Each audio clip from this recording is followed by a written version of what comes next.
Заманбап жана кызыктуу кесиптер жөнүндө көбүрөөк маалымат билгиңиз келеби? Биз бул рубрикабызда өз кесибинин мыктыларына актуалдуу жана кызыктуу суроолорду беребиз. Алар болгонун болгондой айтып беришет. Сиз Бизон медиа порталынын бизден 10 суроо рубрикасын көрүп жатасыз. Мен Акыл Жеңишбек уулу. Миңгаял ФМ радиосунун экс-диджей десем болот.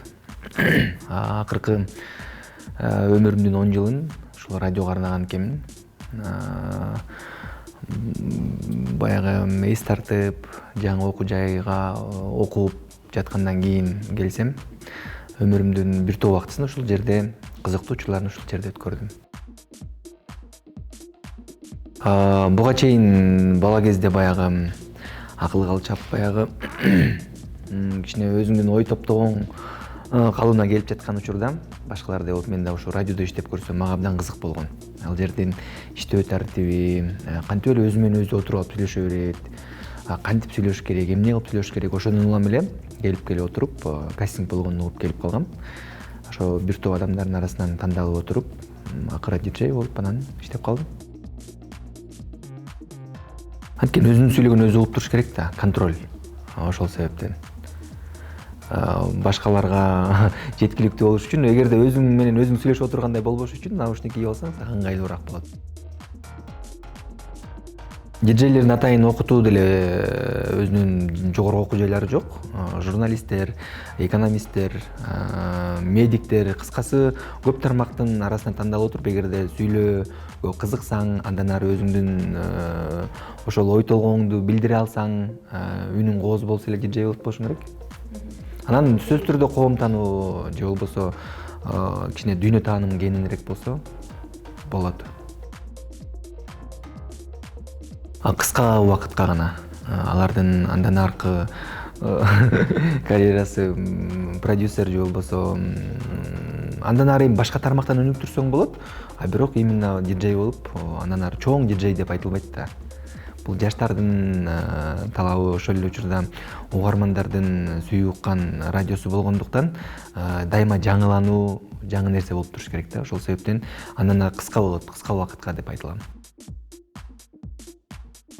Угармандардын алар миллион болсо, сен жалгызсың да. Ошол себептен алардын баарын каалоосун аткаруу мүмкүн эмес.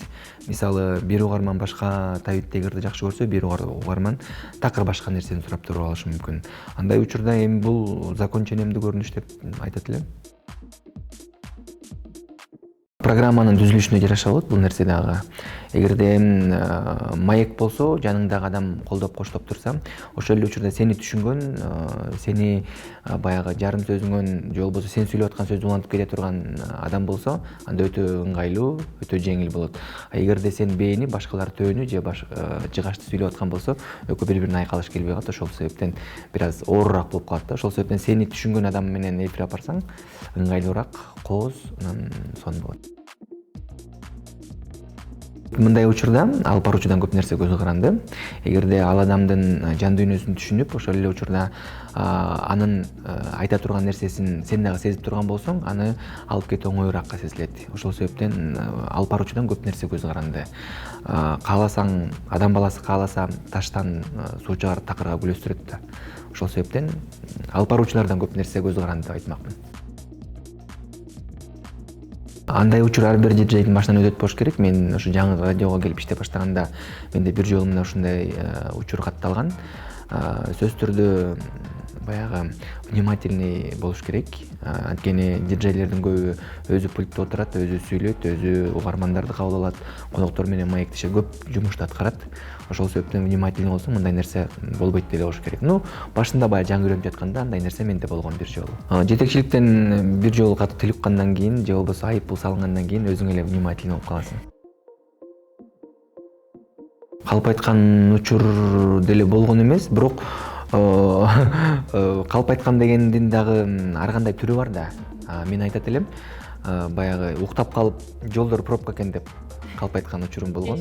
Эфирге кечигип келген, негизи эфирде иштеген адамдар, өзгөчө түз эфирде иштеген адамдардын бул нерсени жакшы билет болуш керек. Дайыма убакытты болушунча эртерээк келгенге аракет кыласың. Бирок кандайдыр бир себептер менен же уктап калган учурда жол пробка экен, же андай болуп калды деп калп айткан учурлар болгон. Моюнга алам. Диджей болом дегендер ушу мен иштеп турган учурда абдан көп болчу.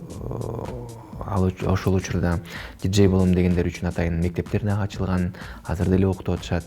Бирок алардын арасынан 1-2 эле проценти диджей болууга умтулушат.